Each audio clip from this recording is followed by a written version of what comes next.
আজকে মে দিবস উপলক্ষে বিপ্লবী শ্রমিক সমিতি এবং বিপ্লবী গার্মেন্টস শ্রমিক সমিতির আয়োজনে আজকের এই সভার সভাপতি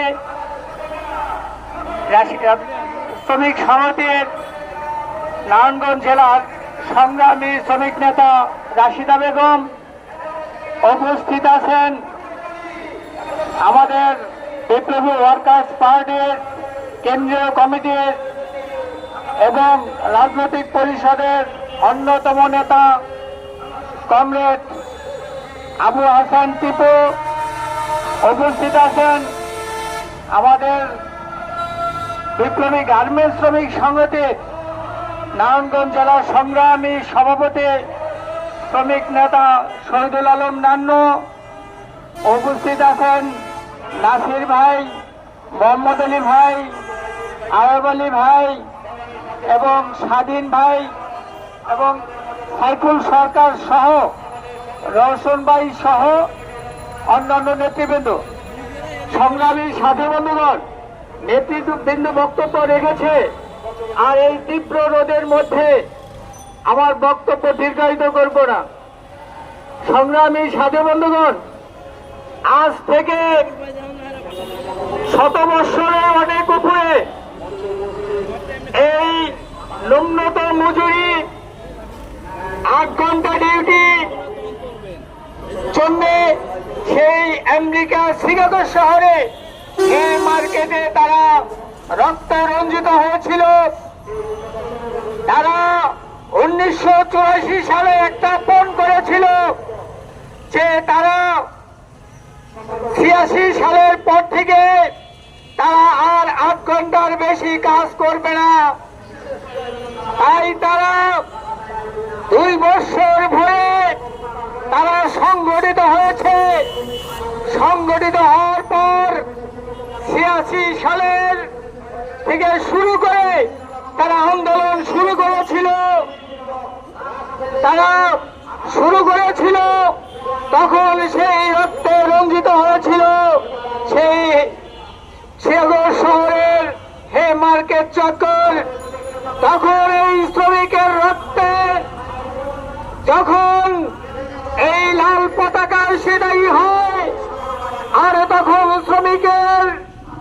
শ্রমিকের রক্তের বিনিময়ে যখন সমস্ত সেক্টরের শ্রমিকরা মাঠে নেমে আসে, তখনকার সেই প্রশাসন সহ মালিক শ্রেণী তখন 8 ঘন্টা শ্রম, 8 ঘন্টা চিত্ত বিনোদন আর 8 ঘন্টা হলো বিশ্রাম এবং একটা ন্যূনতম মজুরি ঘোষণা হয়।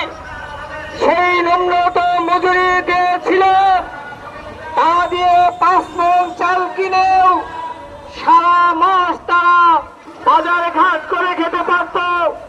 এই ধরনের একটা ন্যূনতম মজুরি হয়। তখন সেই ন্যূনতম মজুরি সেই পাকিস্তানের একজন বড় কর্মকর্তা তাকে দায়িত্ব দেওয়া হয়।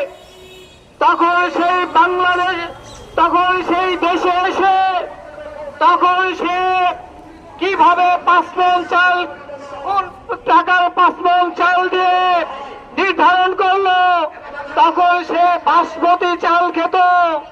শ্রমিকরা কি খেত সেটার উপরে নির্ভর করে নাই, তিনি বাসমতি চাল খেতেন।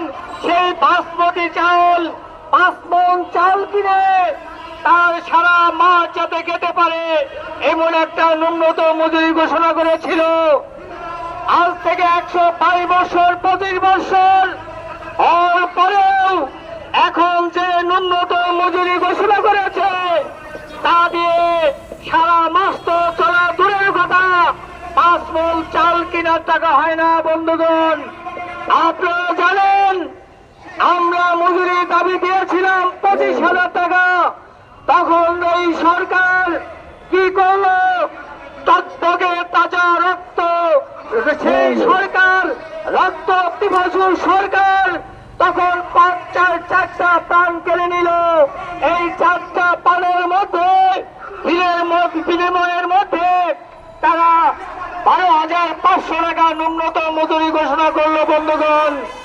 আর বর্তমানে যেটা মোটা কেজি চাল 65 থেকে 72 টাকা কেজি, তবে কয় কেজি চাল কিনা যায়? সংগ্রামী সাধু বন্ধুগণ, আজ থেকে এত বছর হওয়ার পরেও যে পর্যন্ত শ্রমিক রাস্তায় না নামে তাদের যে অধিকার সেটা আদায় হয় না, আর কখনো আদায় হবে না। আপনারা দেখেছেন যখন এই শ্রমিকরা ওভার টাইমের টাকা পায় না, মজুরির টাকা পায় না, তখন তারা রাস্তায় নেমে আসে। তখন এই শ্রমিক বান্ধব সরকার তখন কি করেন? এই শ্রমিক বান্ধব সরকার তাদেরকে উপহার দেন এই বন্দুকের গুলি। আর এই দেশের পেটু বাহিনী তারা ভুলেই গিয়েছে যে এই শ্রমিকদের মাঝে যখন তারা গুলি বর্ষণ করেন তখন তারা চিন্তা করেন না তখন তাদের ভাই বোন এই কাতারে থাকতে পারে। সংগ্রামী সাথী বন্ধুগণ, সবাইকে আহ্বান জানাবো, আসুন আপনারা আমাদের দাবি আমাদের আদায় করি। আর অতিরিক্ত বিলম্বে দেরি না করে ন্যূনতম মজুরি দ্রব্য মূল্য বাজারের সাথে সংগতি রেখে পুনরায় মজুরি নির্ধারণ করার জন্য বিনীতভাবে অনুরোধ করছি। আর তা যদি না হয় আমরা সারা দেশের শ্রমিকদের সাথে যোগাযোগ করে আমরা তীব্রতর থেকে তীব্রতর আন্দোলন গড়ে তুলব। এই আশা ব্যক্ত করে আমার বক্তব্য এখানে শেষ করছি। দুনিয়ার মজদুর এক হও, লড়াই করো, লড়াই লড়াই লড়াই চাই, বাঁচতে হলে লড়তে হবে। ধন্যবাদ সবাইকে।